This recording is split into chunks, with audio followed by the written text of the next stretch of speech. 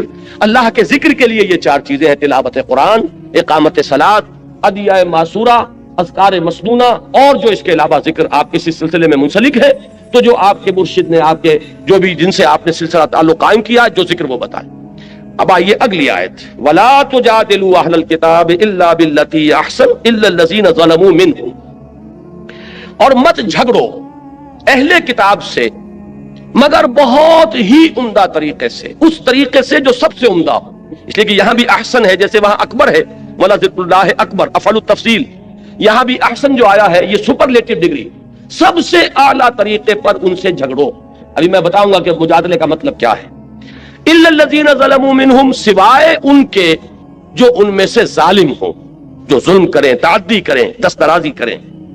اب یہاں بات سمجھ لیجئے، تعویل خاص جو ہے اس کے اعتبار سے یہ حکم ہو رہا ہے مسلمانوں کو اہل کتاب کے ضمن میں، اس لیے کہ حضور صلی اللہ علیہ وسلم اور صحابہ کرام جب اس دین کی کشمکش میں مبتلا تھے، دعوت دے رہے تھے اور ادھر سے رد عمل ہو رہا تھا، مصیبتیں تھیں، مشکلات تھیں، تو عرب میں 2 طبقے تھے. ایک وہ امیین مشرکین جو کسی نبی کے نام لیوا نہیں، کوئی ان کے پاس کتاب نہیں، کوئی شریعت نہیں، اگرچہ حضرت ابراہیم کا نام وہ لیتے تھے لیکن وہ بھی جد امجد کی حیثیت سے کہ ہم ان کی نسل سے ہیں، وہ بھی رسول کے ہونے کی حیثیت سے نہیں بلکہ ایک نسلی تعلق جو ان کا تھا حضرت ابراہیم کی اولاد سے. دوسرا طبقہ تھا یہ اہل کتاب، نصارہ اور یہود. یہ کون تھے؟ یہ گویا کہ سابقہ مسلمان امت تھی، اس لیے کہ یہ تو کتابوں کے ماننے والے، رسولوں کے ماننے والے، شریعت کے ماننے والے. تو یہ 2 طبقے ہوئے کہ جو اس وقت تھے کہ جن سے نبی اکرم صلی اللہ علیہ وسلم اور صحابہ کرام کو سابقہ پیش آئے. اب ان میں سے جہاں تک مشرکین کا تعلق ہے، ظاہر بات ہے کہ وہ تو ضلالم بعیدہ والی بات ہے، بہت دور نکل گئے، مشرک ہیں، بتوں کو پوج رہے ہیں، ان کے ہاں تو کوئی بھی خیر موجود ہے ہی نہیں. لیکن جہاں تک ان اہل کتاب کا تعلق ہے، اگرچہ اخلاقی طور پر آپ نے اس کی صفائی کی ان کی طرف سے، ایک اور کوئی حملہ ہو گیا، تو یہ بحث و نظار جو ہے یہ جدال ہے. اب اس میں ظاہر بات ہے کہ جب آپ دین کے غلبے کی جد و جہد کر رہے ہیں تو آپ یہ نہیں کہہ سکتے کہ بھائی کسی سے کچھ نہ کہو، کسی سے مت الجھو. الجھنا تو پڑے گا، دین غالب کیسے ہوگا؟ اس لیے کہ جو بھی باطل کے پرستار ہیں وہ تو راستہ روک کے کھڑے ہیں، وہ تو نہ یہ چاہتے ہیں کہ دین کا پیغام عام ہو، نہ یہ چاہتے ہیں کہ کوئی دین کی طرف پیش قدمی کرے. تو الجھنا تو پڑے گا، تصادم تو ہوگا، وہ تو ناگزیر ہے.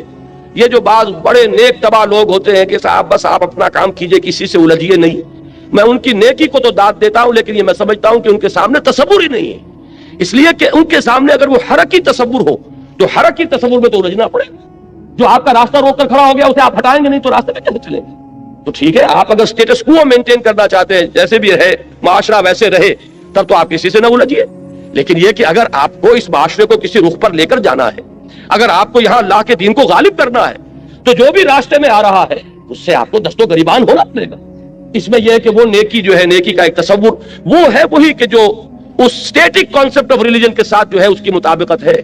اپنی ذاتی زندگی میں نماز روزہ کر لو، اللہ اللہ خیر صلاح، تب تو یہ کہ نہ کسی سے الجھنا، نہ کسی کے ساتھ بحث و نزاع، وہ اپنے دھندے میں لگا رہے تم اپنے دھندے میں لگے رہو. لیکن اگر دین کی جد و جہد کرنی ہے تو آپ کو ان کی باتوں کا جواب دینا پڑے گا.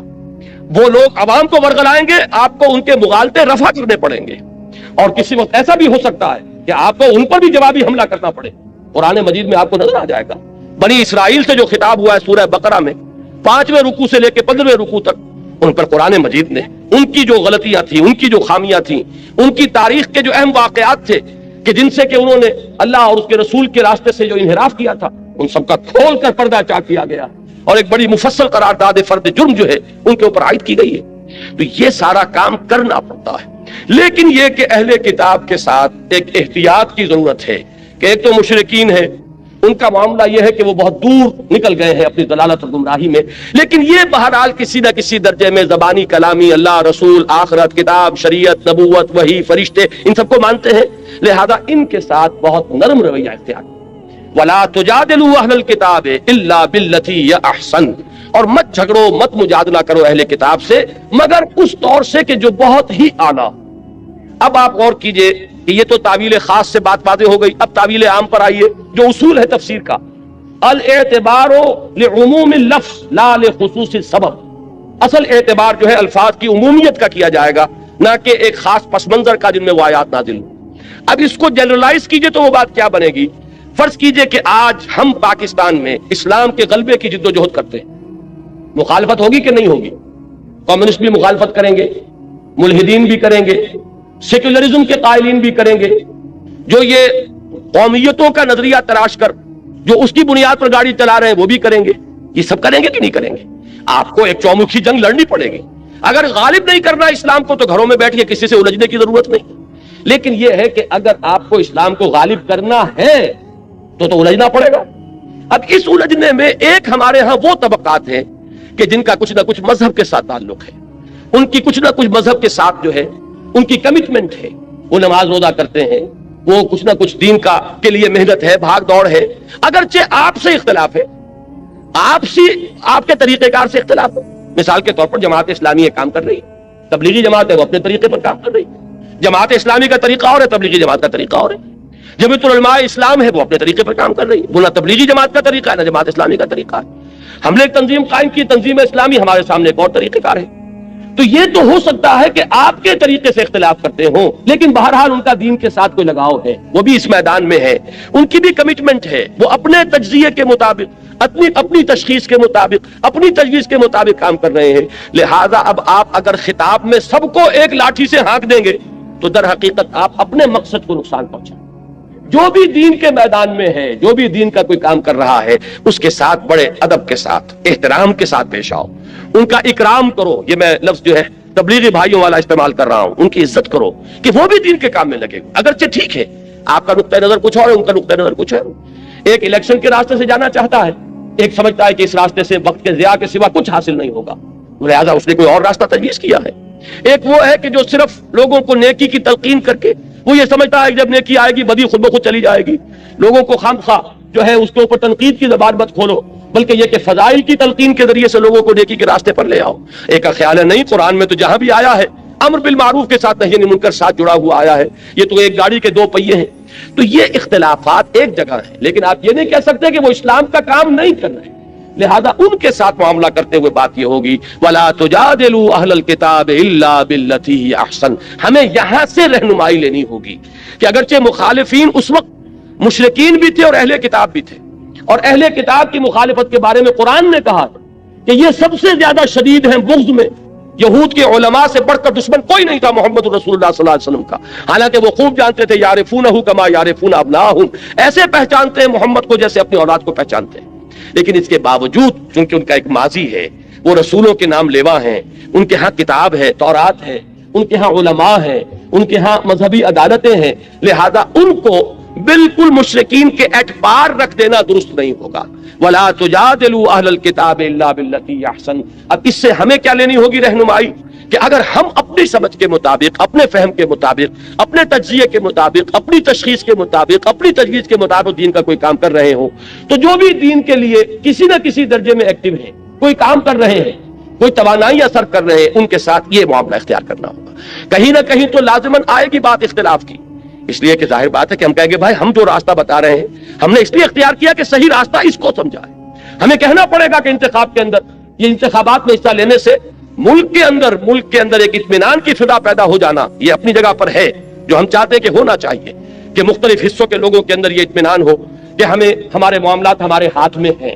یہ نہیں ہے کہ کوئی ایک صوبہ سب پر حکومت کر رہا ہو، اس لیے کہ فوج کی حکومت ہے تو گویا کہ پنجاب کی حکومت ہے، باقی سندھ اور بلوچستان گویا کہ محکومی کے اندر زندگی بسر کر رہے ہیں۔ یہ احساس بڑا خوفناک ہے، لہذا الیکشن کا ہونا اس احساس کو ختم کرنے کے لیے تو ضروری ہے۔ البتہ اسلام الیکشن کے راستے سے نہ قطعاً آنا محال مطلق ہے، ناممکن، اس کے لیے تو انقلابی راستہ اختیار کرنا پڑے گا۔ اب اگر یہ بات میں زور دے کر نہ کہوں تو میری اس بات کے اوپر کون توجہ کرے گا، کون آئے گا میرے اس راستے پر، کون میرا دست و بازو بنے گا، کون میرا ساتھ دے گا؟ تو مجھے یہ بات تو کہنی پڑے گی، لیکن یہ ہے کہ اس میں وہ تمام احتیاطیں ملحوظ رہیں کہ بہرحال وہ بھی جو کچھ کر رہے ہیں دین کے لیے کر رہے ہیں، اپنی سمجھ کے مطابق دین ہی کی خدمت ہے، ان کے سامنے بھی یہی ہے، چاہے وہ جمعیت علماء ہو، چاہے تبلیغی جماعت ہو، جماعت اسلامی ہو۔ تو ہمیں یہاں سے یہ دوسری ہدایت ہے کہ جو اخذ کرنی ہے، وَلَا تُجَادِلُوا أَهْلَ الْكِتَابِ إِلَّا بِالَّتِي أَحْسَنُ إِلَّا الَّذِينَ ظَلَمُوا مِنْهُمْ۔ یہ ذرا مشکلات القرآن میں سے یہ مقام، سوائے ان کے جو ان میں سے ظلم پر، سرکشی پر، تعدی پر اور حق تلفی کے اوپر کمر کس لے۔ اب یہ استثناء کس سے ہے؟ دو نتیجے اس کے نکل سکتے ہیں. ایک اللہ نے دوسرے اللہ کو کینسل کر دیا تو اس کا مطلب یہ ہوا کہ ان سے جھگڑو ہی نہ، اس کے منہ ہی نہ لگو. اور ایک یہ ہو سکتا ہے کہ یہ اس اللہ نے صرف احسن کی نفی کی ہے، گویا کہ ان کے ساتھ جھگڑو تو انہیں ترکی بترکی جواب بھی دے سکتے ہو. اس لیے کہ جن لوگوں کے بارے میں یہ یقین ہو جائے کہ یہ نہ سننا چاہتے ہیں، نہ ماننا چاہتے ہیں، نہ کوئی معقول بات سننے کے لیے تیار ہے، انہوں نے مخالفت پر کمر کس لی، انہوں نے فتویٰ بازی شروع کر دی ہے راستہ روکنے کے لیے، تو ظاہر بات ہے کہ اگر ان کے ساتھ بھی اگر آپ نے وہ معاملہ اختیار کیا تو وہ گویا کہ اپنی منزل کو آپ کھوٹا کریں گے. ان کا جواب دینا پڑتا ہے، کسی وقت سختی کا جواب سختی کے ساتھ دینا پڑتا ہے، لیکن اس میں بھی بڑی احتیاط کی ضرورت ہوگی. یہ دونوں مفہوم اس میں موجود ہیں. اچھا، اب جو بات یہ تو ہوئی منفی بات، مثبت بات کیا ہے؟ یہ انداز اختیار کرو، وَقُولُوا آمَنَّا بِالَّذِي أُنزِلَ إِلَيْنَا وَأُنزِلَ إِلَيْكُمْ. یہ کہو ان سے کہ ہم ایمان رکھتے ہیں اس چیز پر بھی کہ جو ہماری طرف نازل کی گئی اور اس پر بھی جو تمہاری طرف نازل کی گئی. چونکہ اہل کتاب کا ذکر ہے، ہم تو تورات پر بھی یقین رکھتے ہیں، ہم انجیل پر بھی یقین رکھتے ہیں. اگرچہ جو تورات تمہارے پاس ہے اس میں تحریف ہو گئی ہے، لیکن اس کی تصدیق قرآن کرتا ہے کہ تورات اللہ کی کتاب تھی جو اللہ نے موسیٰ علیہ السلام کو عطا فرمائی. جو انجیل آج تم پیش کر رہے ہو اگرچہ منو عن اس کو ہم نہیں مانتے، لیکن یہ بات ہم مانتے ہیں کہ وہ انجیل یقیناً اللہ کی کتاب تھی کہ جو اللہ نے حضرت عیسیٰ علیہ السلام کو عطا فرمائی. تو قولوا آمنا بالذی انزل الینا وانزل الیکم، ان سے کہو ہم تو ایمان رکھتے ہیں، ہمارے اندر تو کوئی تعصب نہیں، کوئی عصبیت نہیں، کوئی گروہ بندی نہیں، ہم تو ایمان رکھتے ہیں اس پر بھی کہ جو وہی ہماری طرف کیا جا رہا ہے قرآن، اور ایمان رکھتے ہیں ان کتابوں پر بھی جو تمہاری طرف نازل کیا گیا ہے. وَإِلَٰهُنَا وَإِلَٰهُكُمْ وَاحِدٌ، اور ہمارا اور تمہارا الہ ایک ہے. ایسا نہیں ہے کہ وہ کوئی دو الہ ہو، ہم تو توحید کے ماننے والے ہیں.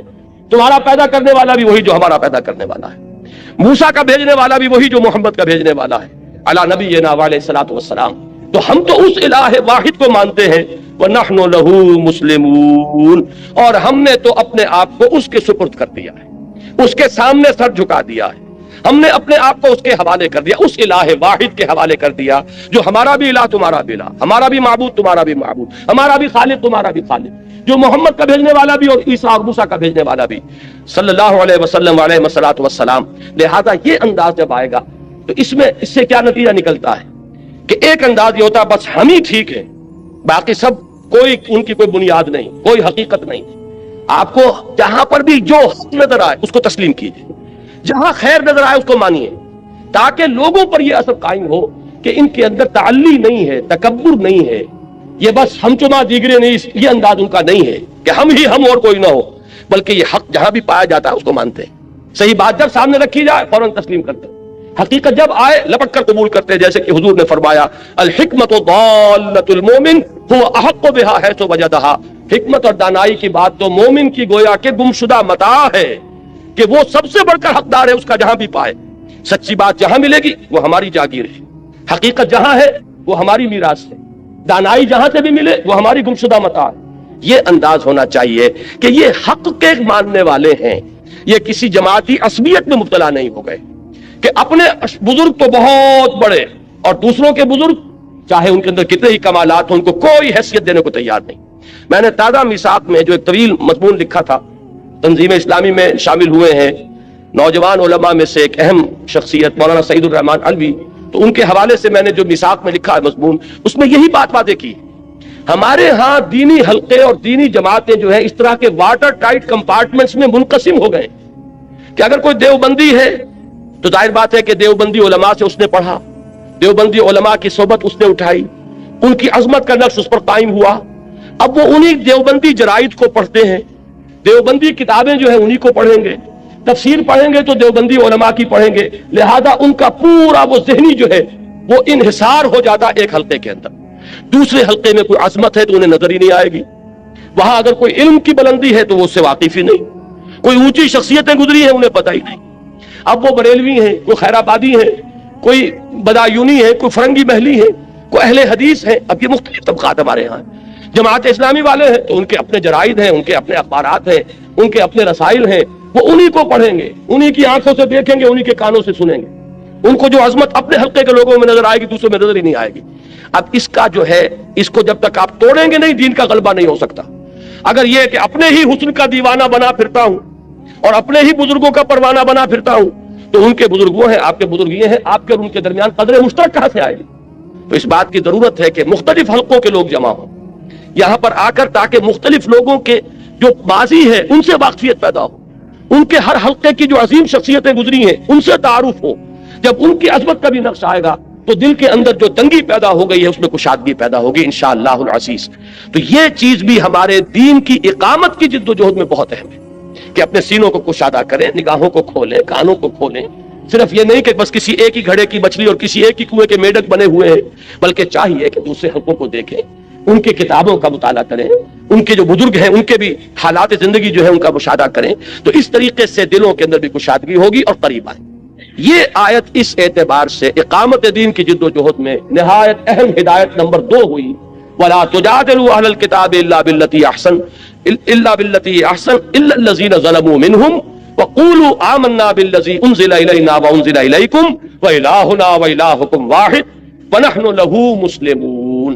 اب یہ تیسری آیت جو ہے یہاں سے چھوڑ دیجئے، اب آگے آئیے۔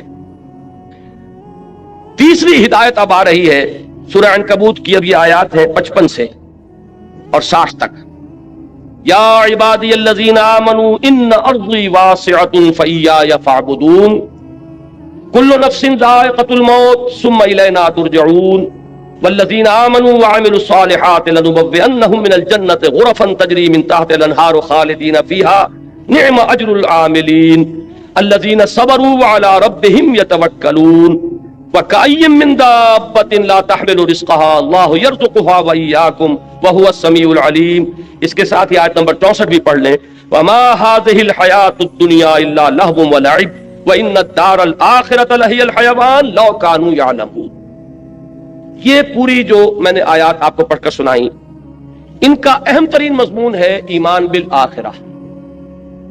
اصل میں موٹیویشن جو عملاً ملتی ہے انسان کو اور اس راہ میں قربانی کے لیے جو اس میں آمادگی پیدا ہوتی، اس دنیا کا نقصان گوارا کرنے کے لیے انسان آمادہ ہوتا ہے، وہ ہوتا ہے ایمان بالآخرہ کی بنیاد پر۔ جتنا یقین گہرا ہوگا کہ آخرت حق ہے اور اصل زندگی وہ ہے، اتنا ہی آپ کا ویلیو سٹرکچر جو ہے بدلنا شروع ہو جائے گا۔ اس لیے کہ کون انسان ہے جو خیر نہیں چاہتا، نفع نہیں چاہتا، بھلائی نہیں چاہتا، بہتری نہیں چاہتا؟ یہ سب خیر، بھلائی، نفع، اسی کے لیے تو بھاگ دوڑ ہو رہی ہے۔ اب فرق کیا ہے؟ رخ معین ہو رہا ہے۔ اگر آخرت ذہن میں نہیں ہے تو ساری خیر دنیا کی خیر، ساری بھلائی دنیا کی بھلائی، سارا نفع دنیا کا نفع، ساری کامیابی دنیا کی کامیابی۔ اور اگر آخرت پر یقین ہو گیا جیسا کہ ہونا چاہیے، دیکھیے آخرت کے یقین کے بھی بہت سے درجے ہیں۔ ایک تو یہ کہ ہم زبان سے مانتے ہیں جی ہاں اٹھنا ہے، بعث بعد الموت ہے، جی اٹھنا ہے، آخرت ہے، لیکن آپ کے ذہن میں ریشیو پروپورشن قائم نہیں ہوا کہ آخرت کسے کہتے ہیں، دنیا کسے کہتے ہیں، ان کے درمیان مناسبت کیا ہے، نسبت کیا ہے۔ آخرت کی زندگی ابدی زندگی، یہ فانی زندگی، کوئی نسبت قائم ہوگی؟ جن لوگوں نے میتھمیٹکس پڑھا ہے وہ فائنائٹ اور انفائنائٹ میں کوئی نسبت قائم کر سکتے ہیں۔ ایک چیز انفائنائٹ لامحدود اور ایک چیز فائنائٹ۔ 80 برس بھی جی لو گے تو آخر ایک دن تو موت کا دن آئے گا کہ یہاں سے جانا ہوگا، اور 80 کی گارنٹی کس کے پاس ہے؟ کس کے پاس گارنٹی ہے کہ کل صبح کا سورج جو طلوع ہوتا ہوا اپنی ان آنکھوں سے دیکھ سکے؟ معلوم ہوا کہ دنیا کی یہ زندگی اتنی عارضی، اتنی ناپائیدار، اتنی فانی، اتنی ناقابل اعتماد کہ ایک دن کا بھی یقین نہیں۔ وہ بڑا پیارا مصرع ہے کہ سامان 100 برس کا ہے اور پل کی خبر نہیں، کس کو یقین ہے؟ لیکن ہماری ساری بھاگ دوڑ جو ہے ہو رہی ہے دنیا کے لیے، اس لیے کہ دنیا پر پورا یقین قائم ہے، دنیا تو نقد ہے آنکھوں کے سامنے۔ اب اگر یہ چیز ذہن میں قائم ہو جائے کہ وہ ابدی زندگی، ہمیشہ کی زندگی، بلکہ ابھی اس آیت کا ترجمہ کر لیجئے جو آخر میں پڑھی ہے، فَمَا هَٰذِهِ الْحَيَاةُ الدُّنْيَا إِلَّا لَهْوٌ وَلَعِبٌ وَإِنَّ الدَّارَ الْآخِرَةَ لَهِيَ الْحَيَوَانُ لَوْ كَانُوا يَعْلَمُونَ۔ یہ اس دنیا کی زندگی تو سوائے کھیل اور تماشے کے کچھ ہے ہی نہیں۔ حقیقت میں تو آخرت کا گھر وہ ہے اصل زندگی، کاش کہ انہیں معلوم ہوتا۔ اب آپ غور کیجئے، انسان کے عمل پر سب سے زیادہ اثر انداز ہونے والا عقیدہ آخرت ہے، کہ اس سے سارا نقشہ بدل جاتا ہے۔ اصل زندگی وہ زندگی ہے، تو یہ زندگی جو ہے یہ تو کھیل تماشا ہے۔ ایک شخص کو آپ کو معلوم ہے ایک ڈرامے کے اندر بادشاہ کا رول مل گیا، ایک سینما آپ پکچر دیکھ رہے ہیں، اس میں کوئی شخص جو ہے وہ سکندر اعظم بنا بیٹھا ہے یا کوئی اور بادشاہ بنا بیٹھا ہے، آپ کو معلوم ہے کچھ نہیں ہے، یہ 3 گھنٹے کا کھیل ہے، اس کے بعد کچھ بھی نہیں، ایک سب کپڑے وپڑے اتر جائیں گے اور وہاں جا کر جب یہ اپنا کپڑا اتار دے گا تو وہی فلاں ابن فلاں رہ جائیں گے، اللہ اللہ خیر سن۔ کوئی فقیر اس کے اندر فقیر کا رول پلے کر رہا ہے، وہ فقیر تو نہیں ہے، وہ بھی ایک ایکٹر ہے، یہ بھی ایک ایکٹر ہے۔ تو دنیا کی یہ زندگی آپ 30 برس کی شمار کر لیں، وہ 3 گھنٹے کا ایک کھیل ہے، یہ 30 برس کا ایک کھیل ہے۔ 30 برس اس لیے کہہ رہا ہوں کہ پہلے 20 برس تو ویسے نکال دیجئے کہ وہ بھی شعور کے نہیں ہوتے، اور 50 برس کے بعد سے آپ کی ڈھلوان شروع ہو جاتی ہے، 70-80 پر پہنچنے کے بعد تو آدمی پھر ہو جاتا ہے وَمَن نُعَمِّرْهُ نُنَكِّسُ فِي الْخَلْقِ، کہ جتنا بوڑھا ہوا اتنا ہی بچہ ہو گیا۔ معلوم ہے اس کے درمیان میں کتنی ہے، 30-40 برس کی ایک ایوریج ہے جو آپ کی فعال زندگی ہے، جس میں کہ آپ کچھ بناتے ہیں، محنت کرتے ہیں، بھاگ دوڑ کرتے ہیں۔ کسی نے کارخانہ بنایا تو اسی میں بنایا، کسی نے کاروبار جمایا تو اسی میں جمایا، کوئی پروفیشن میں شائن کر رہا ہے تو وہ بھی یہی وقت ہے۔ اب سوال یہ ہے کہ یہ وقت ہے میرے پاس کل، اور وہ زندگی ابدی زندگی ہے، تو اب اس کا بیشتر اور بہتر اس کے لیے انویسٹ کروں گا کہ نہیں کروں گا؟ یہ بالکل منطقی بات ہے، 2 اور 2 4 کی طرح کی بات۔ اگر آخرت کا یقین نہیں ہے، یا یہ کہ آخرت کا یہ یقین تو ہے کہ آخرت ہوگی، لیکن دل میں آپ نے چور پیدا کر لیے ہے کہ فلاں ہستی کے دامن سے بندھے ہوئے ہم تو نکل جائیں گے، ہمیں پکڑنے والا کوئی نہیں ہے، ہم نے فلاں کے ہاتھ میں ہاتھ دے رکھا ہے، وہ ہمیں لے جائے گا، یا وہاں کسی کی سفارش کام کر جائے گی، یا وہاں پر ہم تو بخشے بخشائے ہیں، نحن ابناء اللہ واحباؤہ، ہم تو اللہ کے بیٹوں کے مانندے بڑے چہیتے ہیں، آگ ہمیں چھو ہی نہیں سکتی، اگر چھوئے گی بالفرض تو چند دن، لن تمسنا النار الا ایاما معدودات۔ اب یہ خود اپنی جگہ ایک مستقل موضوع ہے میری مکمل تقریر کا، کہ عقیدہ آخرت سے انحراف کی 6 شکلیں ہیں، کہ بظاہر ایک شخص کہتا ہے کہ میں آخرت کا ماننے والا ہوں، حقیقت میں ماننے والا نہیں، اس لیے کہ اس نے اس کو کسی چیز سے ضرب دے دی ہے، 0 سے ضرب دے دی ہے، تو 0 سے تو جو بڑے سے بڑا عدد ہے ضرب کھائے گا تو 0 ہو جائے گا۔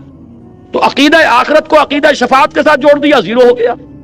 عقیدہ آخرت کے ساتھ نحن ابناء اللہ واحباؤہ، ہم جو کچھ بھی ہیں لیکن تیرے محبوب کی امت میں ہیں، وہ آخرت تو 0 ہو گئی۔ پھر کیا اس کا فکر رہے گا؟ کیا اس کی آپ کو کوئی فکر دامن گیر ہوگی کہ اس کے لیے کچھ بنانا ہے، کچھ اس کے لیے سامان کرنا ہے، آخرت کے لیے کوئی توشہ آخرت فراہم کرنا ہے؟ کوئی ضرورت ہی نہیں، اس لیے کہ ہم جو کچھ بھی ہیں تیرے محبوب کی امت میں، لہذا جنت تو ہمارا پیدائشی ہے، وہاں تو ہماری ریزرویشن موجود ہے، لہذا کوئی خوف نہیں۔ اب یہ شکل جہاں ہوگی وہ عقیدہ آخرت بالکل معدوم ہو کر رہ جائے، اس کا آپ کے عمل پر کوئی اثر نہیں ہوگا۔ لیکن یہ 6 ہیں اس سے مراحل، جس کو میں اس میں تفصیل سے بیان نہیں کر سکتا۔ اس وقت جو مجھے بتانا ہے وہ یہ ہے کہ پریکٹیکل موٹیویشن، ایثار اور قربانی۔ ابھی میں آ رہا تھا، میرے ساتھ ایک ساتھی تھے، ہماری تنظیم اسلامی شکاگو کے اہم کارکن ہیں، وہ آئے ہوئے ہیں 3 مہینے کے لیے یہاں پاکستان، اور میرے ساتھ سفر پر آئے ہیں۔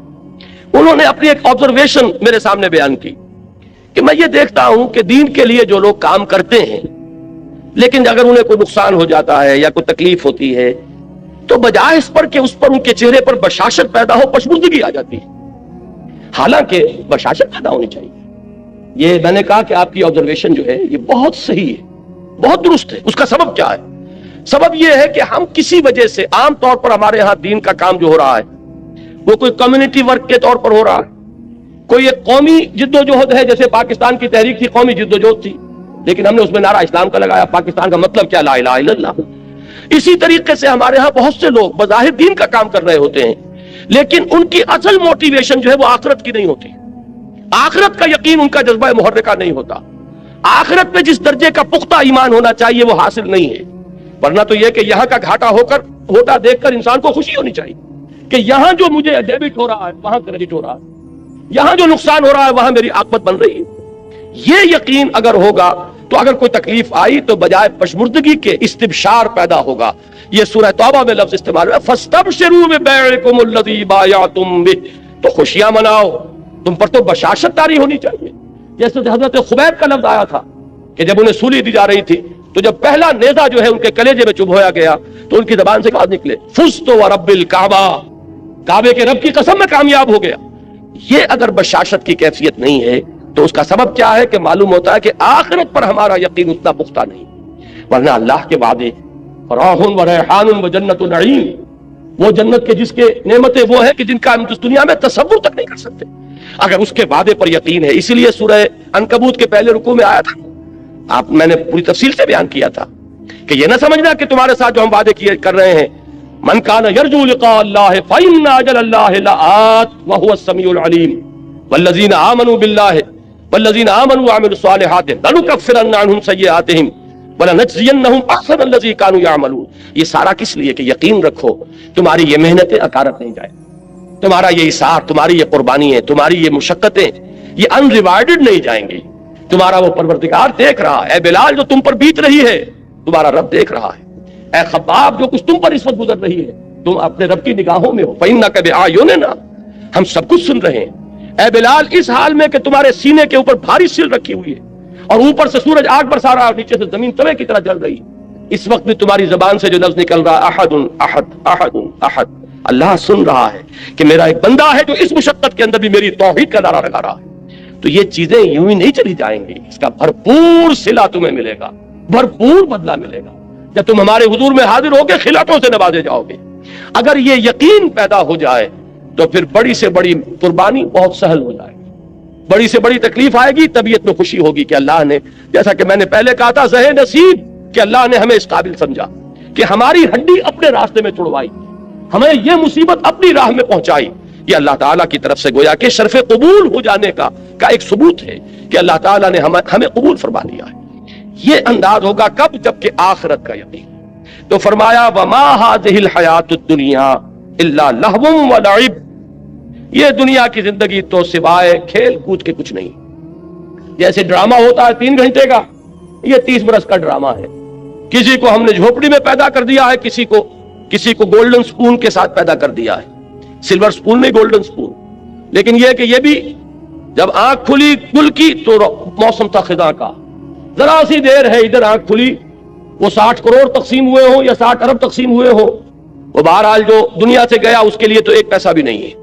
یہ بات اچھی طرح سمجھ لیجئے کہ چاہے کوئی وڈیرے کے گھر پیدا ہو گیا, کوئی جھوپڑی میں پیدا ہو گیا, یہ اس دنیا کی زندگی ہی کا ہے نا ایک رول. ہو سکتا ہے کہ جو یہاں کسی جھوپڑی کے اندر اپنی زندگی کے دن گزار رہا ہے اور کسی چٹائی پر بیٹھا ہوا ہے, وہ وہاں ان عالی شان محلات کا وارث بنے جیسا کہ یہاں آ رہا ہے من الجنت غرفا تجری من تحتها الانہار خالدین فیہا. وہ جنت کے وہ ان کو جھروکے ملیں گے, وہ بالا خانے ملیں گے جن کے دامن میں ندیاں بہتی ہوں, جیسے کہ سورہ صف میں ہم پڑھا ہے وَمَسَاكِنَ طَيِّبَةً فِي جَنَّاتِ عَدْنٍ, جنات عدن میں بڑے پاکیزہ گھرانے ہم نے ان کے لیے تیار کیے. جو یہاں جھوپڑی میں بیٹھا ہوا ہے, آخر کیا معین الدین اجمیری نے ساری عمر چٹائی پر نہیں گزار دی؟ کیا محمد الرسول اللہ صلی اللہ علیہ وسلم نے ساری عمر چٹائی پر نہیں گزاری؟ وہ واقعہ ایلا جب ہوا تھا اس کا آپ نے سنا ہوگا, یہ ایک واقعہ کہ جب 1 مہینے کے لیے حضور نے ازواج مطہرات سے ذرا تعلق اپنا منقطع کر لیا تھا. سورہ احزاب میں اس کا مفصل ذکر موجود ہے. تو حضرت عمر, حضور ایک بالا خانے پر تنہا علیحدہ تھے کیونکہ ازواج سے لا تعلقی کر لی تھی. حضرت عمر حاضر ہوئے, نیچے کوئی 6 صحابی بیٹھے ہوئے دروازے پر, ان سے کہا کہ اطلاع دیجئے کہ عمر حاضری کی اجازت چاہتا ہے. حضور کو اطلاع ہوئی, حضور نے اجازت دے دی, آئے. جب حضرت عمر داخل ہوئے ہیں اس بالا خانے میں تو حضور اٹھ کر بیٹھ گئے. آپ نے اس وقت کرتا اتارا ہوا تھا, یعنی آپ کا جسم جو ہے وہ بس تہبند تھا, باقی جسم کے اوپر کپڑا نہیں تھا, اور آپ ایک چٹائی پر اس وقت استراحت فرما رہے تھے. جب اٹھ کر بیٹھے تو حضرت عمر نے دیکھا کہ کمر کے اوپر اس چٹائی کے نشان پڑ گئے, جیسے کہ آپ کا اکثر آپ کا مشاہدہ ہوگا. آنکھوں میں آنسو آ گئے حضرت عمر کے. حضور نے پوچھا عمر کیوں رو رہے ہو؟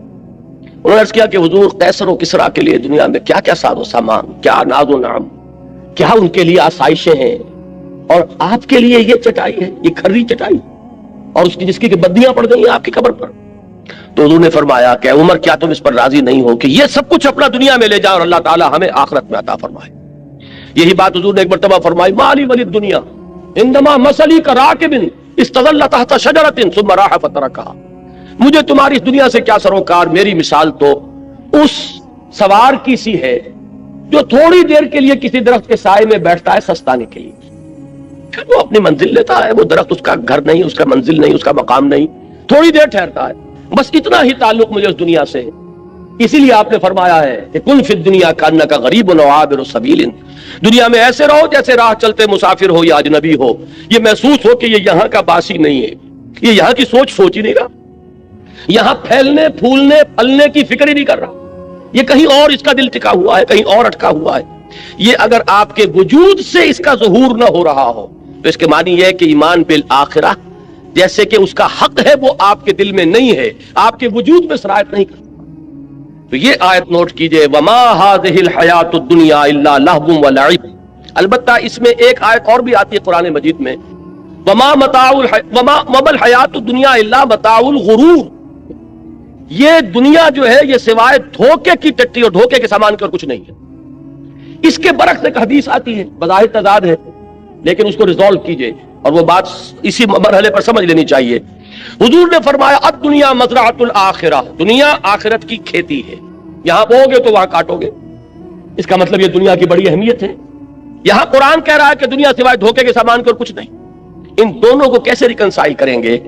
اگر یہ دنیا تمہیں آخرت سے غافل کر دے تو یہ دھوکے کی ٹٹی ہے، پھر تو یہ دھوکے کا سامان ہے۔ لیکن آخرت کو مقصود بنا کر دنیا میں محنت کرو گے تو یہی آخرت کی کھیتی ہے کہ یہاں بو گے تو وہاں کاٹو گے۔ اگر یہاں کچھ بویا نہیں تو کاٹو گے کیا وہاں جا کر؟ اس اعتبار سے بندہ مومن کو اپنی زندگی کا ایک ایک لمحہ بہت قیمتی نظر آتا ہے، اس لیے کہ اس ایک لمحے میں اسے وہ کام کرنا ہے جس کا نتیجہ اس ابدی زندگی میں نکلے گا جس کو کبھی ختم نہیں ہونا۔ اس اعتبار سے ہمارا ہر مومنٹ، ہر لمحہ امر ہے، اس لیے کہ پوٹینشلی نتیجے کے اعتبار سے یہ امر ہے، یہ ختم ہونے والا نہیں ہے، اس لیے کہ اس کے نتائج اس زندگی میں نکلیں گے کہ جس کے لیے کوئی انتہا نہیں۔ لہذا اس اعتبار سے دیکھیے تو دنیا کا ایک ایک لمحہ نہایت قیمتی۔ اس اعتبار سے دیکھیے کہ اگر دنیا میں مشغول ہو کر آخرت کو بھول گئے یا دنیا تمہارا مطلوب و مقصود بن گئی تو پھر یہ دھوکے کی ٹٹی کے سوا کچھ نہیں۔ وَمَا الْحَيَاةُ الدُّنْيَا إِلَّا مَتَاعُ الْغُرُورِ، ان دونوں چیزوں کو ذہن میں رکھیے۔ فرمایا وَمَا هَٰذِهِ الْحَيَاةُ الدُّنْيَا إِلَّا لَهْوٌ وَلَعِبٌ وَإِنَّ الدَّارَ الْآخِرَةَ لَهِيَ الْحَيَوَانُ لَوْ كَانُوا يَعْلَمُونَ، اور اصل زندگی تو آخرت کی زندگی ہے، کاش کہ انہیں معلوم ہوتا۔ اب آئیے اوپر والی آیات، اس میں خاص طور پر ہجرت کا حکم دیا جا رہا ہے، اور بلکہ حکم نہ کہیے ہجرت کا اشارہ کیا جا رہا، رہنمائی دی جا رہی ہے۔ یہ ہجرت جو ہے جس کا یہاں ذکر ہو رہا ہے یہ ہجرت حبشہ ہے۔ یہ حضور کی سیرت کا جو مکی دور ہے اس کا یہ ابتدائی مرحلہ پھر سمجھ لیجئے۔ آپ نے 3 سال دعوت دی، جو کہ خفیہ دعوت تو نہیں تھی، کوئی انڈر گراؤنڈ موومنٹ نہیں تھی، لیکن یہ کہ برملا اعلان کے ساتھ بھی نہیں تھی، from person to person, personal contact سے دعوت پڑھ رہی۔ تیسرے سال میں وہ آیت نازل ہوئی کہ فَاصْدَعْ بِمَا تُؤْمَرْ، اب ڈنکے کی چوٹ کہو اے محمد اس کا کہ تمہیں حکم ہوا ہے۔ تو آپ نے پہلی مرتبہ کوہ صفا پر کھڑے ہو کر آپ نے وا صباحا کا نعرہ لگایا، لوگوں کو جمع کیا اور پھر اپنی دعوت پیش کی۔ پہلے 3 سال اور یہ چوتھا سال، اس میں حضور کے خلاف صرف زبانی اقدام ہوا، پاگل کہہ دیا، کسی نے مجنون کہہ دیا، کسی نے کچھ کہہ دیا۔ لیکن چوتھے سال میں آ کر بات شروع ہو گئی فزیکل پرسیکیوشن، ستاؤ انہیں، مارو انہیں، بھوکا رکھو انہیں، گھروں میں بند کر دو انہیں۔ جو نوجوان تھے انہیں گھروں میں بند کر دیا گیا۔ حضرت عثمان رضی اللہ تعالیٰ عنہ کو ان کے چچا نے ایک چٹائی کے اندر لپیٹ کر اور دھواں دے دیا کہ دم نکلنے لگا گھٹن کی وجہ سے۔ کسی کو گھر سے نکال دیا گیا، مادرزاد برہنہ مصعب بن عمیر رضی اللہ تعالیٰ عنہ، مادرزاد برہنہ گھر سے نکال دیے گئے۔ کسی کو جیسا کہ میں نے حضرت بلال کا نقشہ کھینچا اس طرح ستایا جا رہا ہے، کسی کو دہتے ہوئے انگاروں پر لٹایا جا رہا ہے۔ یہ چوتھا سال جو ہے پرسیکیوشن، اور 5ویں سال میں یہ اپنے نقطہ عروج کو پہنچ گئی۔ اسی وقت یہ آیات نازل ہو رہی ہیں اور اسی وقت انہیں ایک رہنمائی دی گئی۔ وہ رہنمائی یہ ہے، اس لیے کہ 5ویں سال میں ہجرت حبشہ ہوئی ہے، وہ رہنمائی اس میں دی جا رہی۔ یا عبادی الذین آمنوا ان ارضی واسعۃ فایای فاعبدون، اے میرے بندو میری زمین بہت کشادہ ہے۔ ذرا اندازہ کیجئے کتنے لطیف پیرائے میں بات کہی جا رہی ہے۔ یہ نہیں کہا گیا، ہجرت کا لفظ یہاں کہیں نہیں آیا، میری زمین بہت کشادہ ہے، بس صرف میری بندگی کرو۔ یہ بس صرف میری بندگی کرو کا مفہوم کیا ہے یہ تو انشاءاللہ کل تفصیل سے بیان ہوگا۔ عقیدہ توحید کے عملی تقاضے پر جب یہیں پر اسی مقام پر مجھے تقریر کرنی ہے، اور اقامت دین کی جد و جہد کیا ہے، یہ ساری چیزیں کل آئیں گے۔ لیکن اس وقت صرف یہ نوٹ کیجئے کہ یہاں کہنے کا مطلب کیا ہے کہ اگر کسی ایک مقام پر رہ کر تم میری بندگی نہ کر سکو تو تم اس مقام سے، اس ملک سے، اس جگہ سے بندھے ہوئے نہیں ہو، اور میری زمین تنگ نہیں۔ جہاں بھی تم جا کر جہاں میری بندگی کر سکو، میری اطاعت کر سکو، میرے احکام پر چل سکو، اس ملک کی طرف ہجرت کر جاؤ، اس سرزمین کو چھوڑو اور چلے جاؤ کسی ایسی جگہ پر۔ اور یہ ہے کہ میری زمین کشادہ ہے، اگر تم زمین سے بندھے نہ رہو گے تو انشاءاللہ تعالیٰ تم پاؤ گے کہ تنگی نہیں۔